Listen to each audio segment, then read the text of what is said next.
Les phénomènes périodiques, période et fréquence. Dans cette vidéo, nous revoyons la définition d'un phénomène périodique et comment déterminer deux grandeurs caractéristiques de ces phénomènes, que sont la période et la fréquence. Un phénomène périodique est un phénomène qui se reproduit identique à lui-même à intervalles de temps égaux ou réguliers. Voici quelques exemples de phénomènes périodiques. Les phases de la Lune. Notre satellite est vu sous le même aspect tous les 29,5 jours. C'est donc un phénomène périodique. De même, les battements de notre cœur, sur un intervalle de temps donné, est aussi un phénomène périodique. Le signal, les représentants, se répètent de façon identique.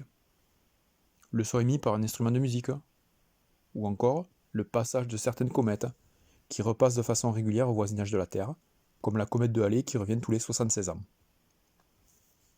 Si on s'intéresse aux signaux périodiques, ceci se reproduit. La partie qui se répète à l'identique est appelée motif élémentaire, en rouge sur l'image. Ce motif a une certaine durée qui est appelée période. Donc la définition de la période, c'est la durée d'un motif, c'est-à-dire la plus petite durée au bout de laquelle le phénomène se répète. La période est notée grand T, et puisque c'est une durée, elle s'exprime en secondes. Sur l'image, les flèches rouges permettent d'identifier la période. En partant d'un point de la courbe et en suivant cette courbe, on repasse forcément à un point similaire, c'est-à-dire même ordonnée et même variation, croissante ou décroissante. La durée correspondante est la période. Dans notre exemple, t égale 4 secondes. La deuxième grandeur caractéristique est la fréquence. La fréquence correspond au nombre de fois qu'un phénomène se répète par unité de temps. La seconde en général, mais ça peut aussi être la minute, ou le jour, etc. Un cœur bat à 70 battements par minute. Ceci est une fréquence. C'est aussi le nombre de périodes.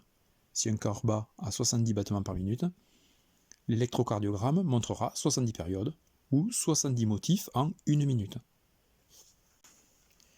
Il existe une relation mathématique entre la période t et la fréquence f, puisque la fréquence est l'inverse de la période. F égale 1 sur t, avec f en hertz et t en secondes. Dans notre exemple, t égale 4 secondes, donc f égale 1 sur t égale 1 sur 4, un quart, égale 0,25 Hz. Ce qui signifie qu'il y a 0,25 motifs par seconde dans cet exemple.